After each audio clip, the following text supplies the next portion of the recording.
नमस्कार, मैं हूं रविंद्र जैन और आप देख रहे हैं मुंबई मास टाइम्स। आइए देखते हैं आज की मुख्य खबर।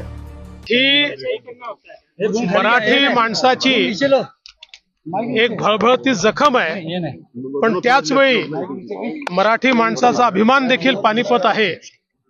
ज्या प्रकारे मराठ्यांनी पानिपतच्या युद्धामध्ये शौर्य दाखवलं, अतिशय विपरीत परिस्थितीमध्ये देखील ज्या प्रकारे मराठे लढले, ती खरं म्हणजे युद्धाच्या इतिहासातील एक अत्यंत मोठी अशा प्रकारची आपल्याला ही गोष्ट पाहायला मिळते।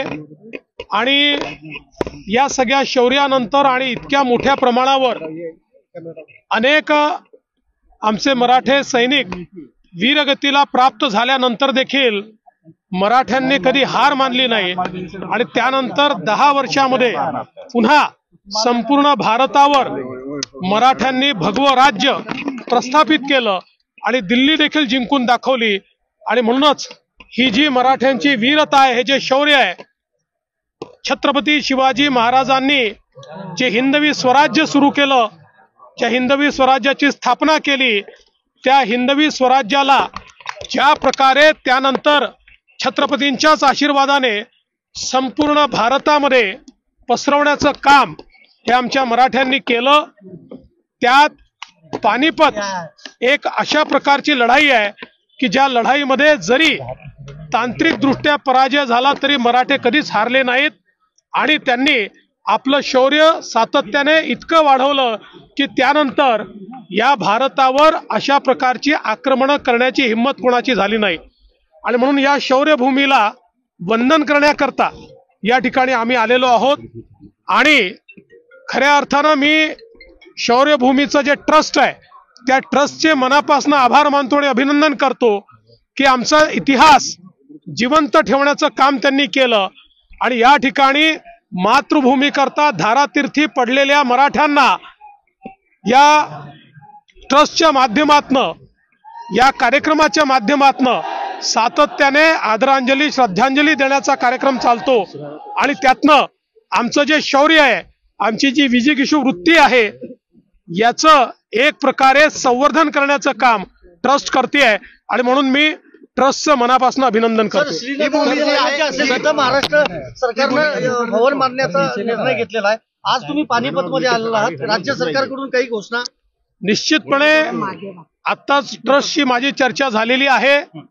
काही त्यांनी गोष्टी बाबी लक्षात आणून दिलेल्या आहेत, त्यामुळे निश्चितपणे या संदर्भात इथला परिसर असेल, इथलं स्मारक असेल, याला अधिक चांगलं करण्याकरता ज्या ज्या गोष्टी करण्याची आवश्यकता पडेल, महाराष्ट्र सरकार पुढाकार घेऊन त्या सगळ्या गोष्टी करेल।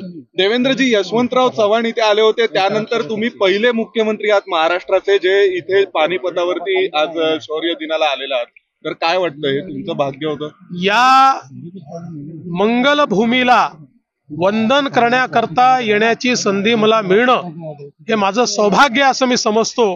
आणि यापुढेही जेव्हा जेव्हा मला या ठिकाणी येण्याची संधी मिळेल, मी येतच राहील। देवेंद्रजी, 8 एकर जमीन या परिसरातली आहे, ती दिलेली आहे, पण त्याचा पैसे अद्यापपर्यंत मिळाले आहेत। मागच्या काही काळापासून ट्रस्टचे जे लोक आहेत ते फॉलोअप घेतात। मला आत्ताच या संदर्भातली माहिती दिलेली आहे।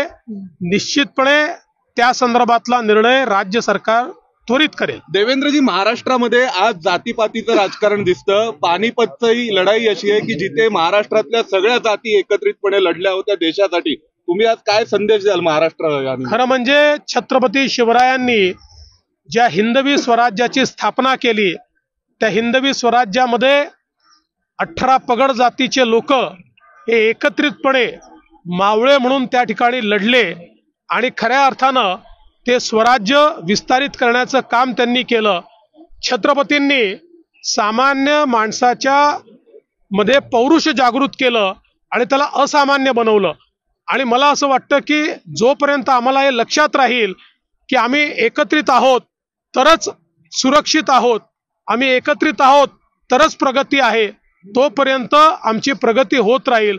पण आम्ही पुन्हा जातीपातीच्या छोट्या छोट्या गोष्टींमध्ये त्या ठिकाणी विभाजित झालो तर कदाचित आम्हाला तशा प्रकारची प्रगती करता येणार नाही आणि म्हणून जसं छत्रपती शिवाजी महाराजांनी भगव्या झेंड्याखाली आम्हाला सर्वांना एकत्रित आणलं, तसंच आज भगव्या झेंड्याखाली आणि भारताच्या तिरंगा झेंड्याखाली आम्हाला सगळ्यांना एकत्रित येणं ही काळाची गरज आहे.